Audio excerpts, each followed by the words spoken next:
É isso aí, turma. Professor Tiago chegando para uma aula hoje conversando com vocês a respeito de frações, tá certo? Um dos grandes tormentos, né, da vida do estudante, é a utilização de operações básicas com frações. O que a gente vai falar hoje, a gente vai dividir nessas operações básicas em dois grupos. Então, hoje a parte um do nosso tópico. Logo mais eu já vou colocar outro vídeo com a parte 2. Então, daqui a pouquinho a gente vai explicar direitinho como vai ser feita essa divisão, tá bom? Antes da gente começar o nosso vídeo, lembra de se inscrever, lembra de avisar o pessoal que não está inscrito ainda para também lá se inscrever e deixar o sininho ativado para vocês estarem recebendo todos esses vídeos bacanas aí que a gente está realizando, né? Trabalhando para que vocês tenham uma possibilidade aí de esclarecer dúvidas matemáticas, tá bom? Eu acho que é isso. Estão prontos para o vídeo? Então vamos lá. Operações matemáticas, né? A gente vai tomar como sendo operação básica dentro da matemática as quatro que a gente mais utiliza, né? Alguns professores têm mania de falar que são aquelas quatro que tem na calculadora, aquela mais simplinha que a gente tem, né? Que é a parte de soma, subtração, multiplicação e divisão. Para o conteúdo não ficar muito extenso, para a gente não se perder, né, ter um ponto de apoio legal, a gente vai dividir esse grupo, né, essas quatro operações, em dois e dois. Então, num primeiro momento, a gente vai conversar a respeito de soma e subtração. São duas operações que são inversas, né? A soma é inverso da subtração e vice-versa, né? A subtração é a inversa da soma. E no segundo vídeo, no segunda videoaula, a gente vai conversar sobre multiplicação e divisão, tá bom? Que vocês mais possuem dúvidas, o que vocês mais travam realmente são as operações de soma e subtração. Então fica de olho aí, fica o alerta para nesse vídeo de hoje você estar um pouco mais atento aí. Operações com frações, eu tenho o costume de avisar os alunos, né? É algo que vai acompanhar vocês para o resto da vida. A partir do momento que vocês começam a trabalhar com números racionais, né, aqueles valores que conseguem ser transformados em frações, nunca mais deixa de trabalhar com eles. Então, o entendimento de como operar, de como trabalhar com esses itens é importante, porque a partir desse momento você nunca mais vai deixar de ter contato com frações, tá bom? Nossa simbologia de hoje, então, é essa simbologia de soma e de subtração, o maisinho e o menos aí, e vamos para a explicação de cada um desses itens. Vamos lá? Então, parte de soma. É, Posso me arriscar a dizer que a soma possivelmente é a primeira operação matemática que a gente aprende, né? Até antes de entrar na escola, a gente consegue agrupar itens, né? O que é meu, o que é seu, né? E você vai juntando ali aqueles itens de sua posse, né? A gente também tem o costume de chamar a operação de soma de adição. Então fica alerta aí no enunciado, às vezes pode vir com outro nome diferente, só para você não se perder. Como todas as outras operações, ela também segue algumas regras, né? Tem determinadas regras, mas elas são bem simples, são bem fáceis de serem compreendidas. Não vai ter tanto complicação para a gente hoje, não, tá bom? Usualmente a gente aprende que uma possibilidade de soma, aquelas mais simples possíveis, é esse exemplinho que a gente tem aqui, essa representação que a gente tem aqui embaixo, que o número 3 somado com o número 5 resulta 8, tá bom? Conta simples, bacana, mas que está cheia de itens por trás dela que vai auxiliar a gente na parte de frações. Um desses primeiros itens, né, que está escondido, que está é, meio que enraizado aí, é o fato de a gente conseguir pegar qualquer número racional, como a gente já tinha comentado anteriormente, e transformar em fração, tá bom? Então, se eu observar aqui embaixo, tanto o 3, o 5 quanto o 8, eu consigo categorizá-los como sendo números racionais. Então, existe uma possibilidade de eu transformá-los em frações. E a mais fácil de todas, com certeza absoluta, é você pegar e dividir esses itens por 1, tá bom? Nesse momento que eu coloco essa divisão por 1, eu acabo criando, né, visualmente uma organização, uma, uma solução que vai auxiliar a gente a trabalhar com as frações. O que é o seguinte, ó, essa manipulação dá o primeiro ponto que a gente tem que cumprir na soma de frações, que é qual? Eu só posso somar frações quando os denominadores são iguais. Então, se você observar os dois denominadores aí, ó, do número 3 e do número 5, os dois são iguais. É por conta disso que lá atrás a professora, né, que ensinou a gente a realizar essa soma, disse, olha, se o número estiver sozinho e o outro também estiver sozinho, pode somar os dois, está autorizado. Mas, na verdade, ela estava explicando lá no fundo que esses dois valores podem sim ser somados porque eu tenho o mesmo denominador nos dois. Se eu chamar o primeiro denominador de número 1 e o segundo de número 1, a gente sabe que não afeta o valor, né, que eu estou calculando. Dividir por 1 não vai afetar o número, mas afeta o fato de eu ter esses dois denominadores iguais, tá bom? Então, primeira dica aí, a gente sempre operou com frações, a gente sempre fez conta com fração. A gente só não sabia porque eles não estavam transformados em números racionais, tá bom?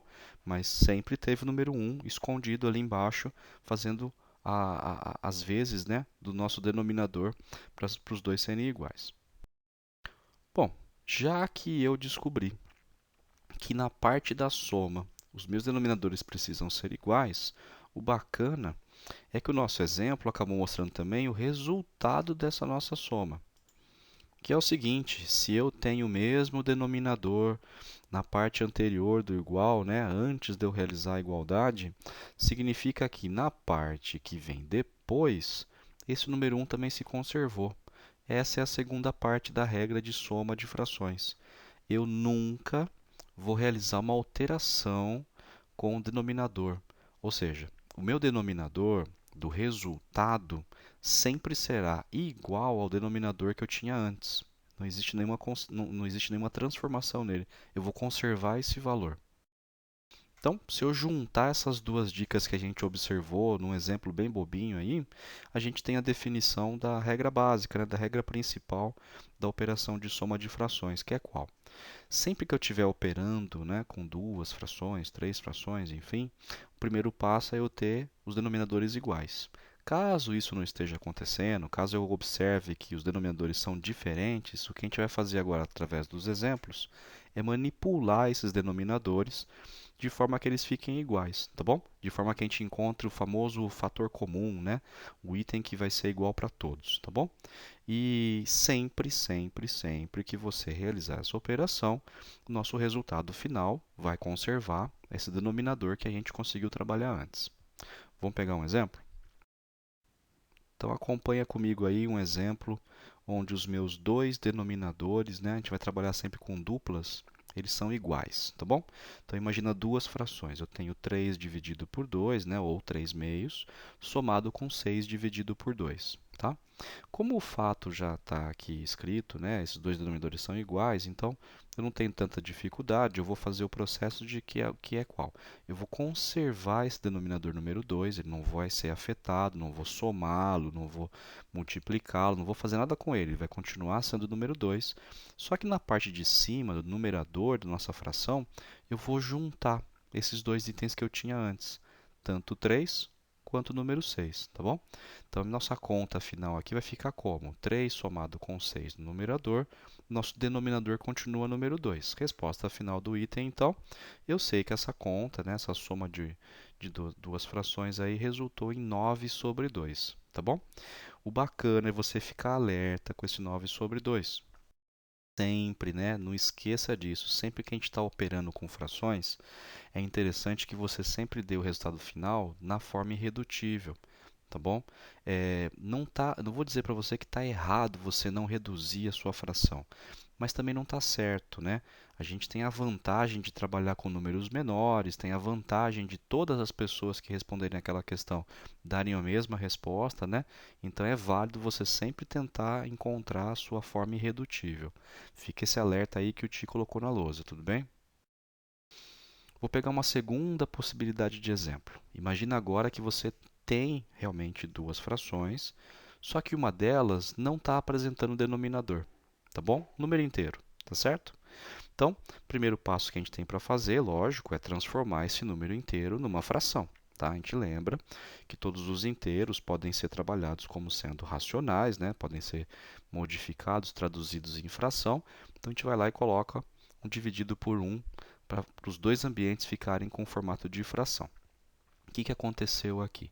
Eu não posso sair fazendo conta, tá certo? Não posso pegar o número 3, conservar e somar o número 1 com o número 2 que apareceram na parte dos numeradores. Lembra que a regra básica da nossa soma de frações é que eu só posso começar a operar alguma coisa quando os denominadores forem iguais. Então, qual que é a dica? Quando um dos denominadores for 1 e o outro for um número diferente de 1, né, maior, a gente vai pegar esse valor, no nosso caso aqui do exemplo número 3, e vai distribuir ele na outra fração. Nosso objetivo aqui é tentar localizar uma fração equivalente onde a parte de baixo seja igual a 3, tá bom? Para os dois denominadores ficarem com 3. Então, fico com o primeiro denominador eu fico com o número 3, o segundo denominador eu fico com o número 3. Ó, fiquei com os dois denominadores iguais, eu volto naquele exemplo número 1 e realizo a minha soma automaticamente. Então, como é que a gente vai achar uma fração equivalente à fração 1 sobre 1, de forma que a parte de baixo fique 3, que o denominador seja 3? Multiplicando as duas partes por 3, tá bom? Ao multiplicar as duas partes, a gente localiza o quê? Que a primeira fração se transformou em 3 sobre 3. E 3 sobre 3 continua valendo 1. Por isso que a gente chama ela de fração equivalente, né? Equivalente vem o significado da palavra equivalente é o seguinte: equi, que é igual, e valente, que é valor. Tanto a fração 1 sobre 1 quanto a fração 3 sobre 3 possuem o mesmo valor final. Mas o bacana dessa transformação, né, dessa manipulação que a gente realizou, é que a gente acabou encontrando a possibilidade agora de trabalhar com duas frações de denominadores iguais. Então eu volto naquele exemplo inicial e faço o quê? Conservo o meu denominador e realizo a soma dos meus numeradores, tá bom? 3 mais 2, então dá 5. 5 sobre 3 é a resposta final. Eu verifico se tem uma possibilidade de eu dar uma reduzida no 5 e no número 3 ao mesmo tempo. Não tem. O famoso, né, uma famosa dupla que a gente vai denominar como sendo primos entre si. Ou seja, não tem nenhum fator, não tem nenhum valor que eu consiga dividir os dois ao mesmo tempo. Então, resposta final, 5 terços. Tá bom? Vamos pegar mais um exemplo. Imagina agora que a gente tem realmente duas frações, que a gente tem dois denominadores, tá? Não tem nenhum vazio, mas que infelizmente esses dois denominadores são diferentes, tá bom? Então, o processo que a gente vai utilizar é muito parecido com o exemplo número 2 que a gente fez agora há pouco. Eu vou pegar o número 2 do primeiro denominador e vou distribuir na outra fração, tá bom? E vou pegar o número 3 do segundo denominador e vou distribuir na primeira fração. Vai ficar assim, ó. Então, o número 3 vai multiplicar todo mundo do lado esquerdo e o número 2 multiplica todo mundo do lado direito. A gente está utilizando aqui uma estratégia que a gente chama de tentar localizar frações equivalentes, mas frações equivalentes que possuem, a partir de agora, o mesmo denominador, tá bom? Então, 3 sobre 6 é equivalente a 1 sobre 2, do mesmo jeito que 4 sobre 6 é equivalente a 2 sobre 3, tá bom? Só que agora, com o mesmo denominador, eu vou operar da mesma forma que eu estava acostumado antes, que a gente viu nos dois exemplos anteriores, e vou simplesmente somar a parte de cima. Então, 3 somado com 4, a gente vai achar o resultado do numerador final, que é 7, enquanto que o nosso 6, né, a partir do segundo momento aqui da nossa conta, foi se conservando, ele não foi alterando. Então, lembra, né? Na soma de frações, a gente vai conservar, né, vai manter aquele denominador e vai operar só com a parte dos numeradores, tá bom? Desde que o denominador inicial seja igual. Tá aí.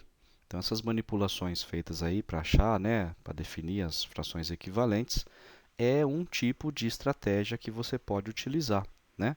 Seguindo o seguinte processo, né? A construção inicial, você vai seguir sempre o mesmo processo. Você vai tentar igualar os denominadores.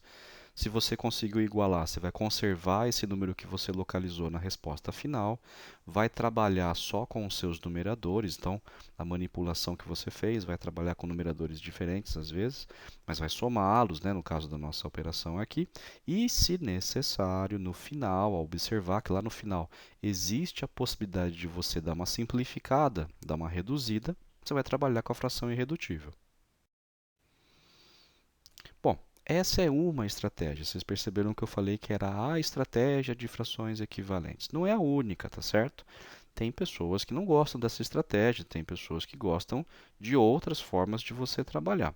Essa, visualmente, é a que faz mais sentido, fica mais fácil de você entender por que que eu manipulei, por que que eu alterei aqueles fatores. Lógico, existem estratégias um pouco mais rápidas, um pouco mais, eu não diria agressivas, mas porque elas são mais ágeis, entendeu? Então elas trocam o número com muito mais, com uma rapidez muito maior. E a principal delas é a famosa estratégia do MMC, tá certo? Por ser um assunto bem robusto, né, bem utilizado e muito procurado para dúvida, a gente vai fazer uma aula, vai fazer uma videoaula exclusiva de MMC. Então eu vou deixar para trabalhar esse MMC numa outra ocasião. Então vai ter um outro conteúdo, um outro tópico que a gente vai estar falando sobre ela, tá certo? Bom, do mesmo jeito que eu fiz soma, deve existir uma forma de eu trabalhar com a subtração. E o grande, né, a nossa grande surpresa é a seguinte: a subtração, o procedimento dela, é o mesmo procedimento que você utiliza quando está fazendo soma. Então, o procedimento é igualzinho ao procedimento da soma, tá certo? Lógico, o único cuidado que a gente tem que tomar aqui é o processo da regra de sinais. Então, a gente vai começar a operar com fatores que são negativos. Então, nossa soma, às vezes eu posso ter um negativo maior, um negativo menor. Tem que tomar cuidado com a regra de sinais. Tiago, não lembro da regra de sinais. Olha que bacana, ó. Já tem um vídeo no canal a respeito de regra de sinais. Foi um dos primeiros vídeos que a gente realizou no canal, tá certo? Então volta lá, dá uma olhadinha nesse vídeo de regra de sinais. Eu tentei, né, detalhei bonitinho lá um procedimento para ficar legal na sua cabeça. Não é decoreba, não é tabelinha, é um procedimento que você vai entender o significado da regra de sinais, tá certo? Então, dá uma passadinha no canal lá, procura então o nosso vídeo sobre regra de sinais, assiste se você tiver dificuldade com esse tópico, dá o pause nesse vídeo nesse momento e depois você volta para completar esse vídeo, tá bom? Vamos continuar. Vamos lá. Então, se a gente organizar bonitinho aquele lance de eu vou multiplicar você, eu vou somar você, né? Deixar detalhado por quanto que eu multipliquei, por quanto que eu dividi para fazer a simplificação, essa organização é o principal, é o foco principal. O seu cálculo final vai ficar muito mais tranquilo, muito mais coerente. Prioriza sempre, né, esse passo, esse hábito que a gente tem que criar de colocar sempre no papel, colocar sempre na sua resolução todos os passos que você levantou. Tudo bem? No ambiente matemático, é óbvio, você pode utilizar o passo que você quiser, no momento que você quiser. Mas sempre que você evidencia o passo que está sendo utilizado, o leitor, o corretor, a pessoa que está pegando a sua resolução, que vai confirmar se você tropeçou em algum ponto ou não, fica mais fácil para ela visualizar qual foi o seu pensamento, qual foi a estratégia que você definiu, qual o caminho que você definiu para percorrer. Tá bom? Prioriza sempre então essa sua organização, essa clareza nas correções, essa clareza nas resoluções, que dessa forma, utilizando as dicas que a gente apresentou aqui sobre somas e subtrações de frações, você não vai ter mais problema então nessa área. Tá bom? É sério, esse é um ambiente que tem muito aluno que tem dificuldade. Eu escuto com frequência: nossa, soma de frações é uma coisa que eu não consigo entender. Eu espero, né, que a gente passou com esses tópicos que a gente foi definindo, eu espero que eu tenha conseguido tirar esse medo de vocês das frações. Para ser sincero, as frações são realmente a melhor forma que você tem para trabalhar algumas contas, tá bom? Prioriza o entendimento desse assunto, porque fração vai acompanhar, como eu já disse para vocês, vai acompanhar vocês até o final da vida acadêmica. Você nunca mais vai parar de observar frações, tá certo? Bom, eu acho que por hoje é isso. Jogo rápido, aulinha rápida a respeito de um tópico um pouco mais apimentado, mas que ficou tranquilo se você prestou atenção e acompanhou nossa explicação aí, tá certo? Você já estava esperando eu dizer para você que a melhor forma de você entender esse conteúdo é aplicá-lo dentro de um exercício. Então, o bacana, nesse caso, por exemplo, é você até inventar frações aí, inventa duas, três, quatro e sai somando e subtraindo entre elas aí, formando duplas, para você avaliar várias possibilidades de utilização tanto da soma quanto da subtração. Tudo bem? Se você gostou do vídeo, corre lá, dá um joinha, fortalece o nosso canal aí e também passa essa dica que a gente passou aí hoje no vídeo para outros amigos. Deve ter muita gente com essa dificuldade de operar com frações. Observaram aí que não é para tudo isso, não é um bicho, dá para você operar com tranquilidade, tá bom? Fica aqui então o meu desejo de bons estudos para vocês. Acompanhem lá nossas redes sociais. Logo depois aí tem os nossos canais do Facebook e Instagram, além do nosso canal aqui do YouTube. Fiquem à vontade para mandar mensagens, mandar comentários. A gente vai se ajudando aí e esse é o nosso objetivo, né? Nossas videoaulas são justamente para que todo mundo tenha um entendimento, tenha prazer em realizar a matemática, tá certo? Bons estudos para vocês. Eu fui!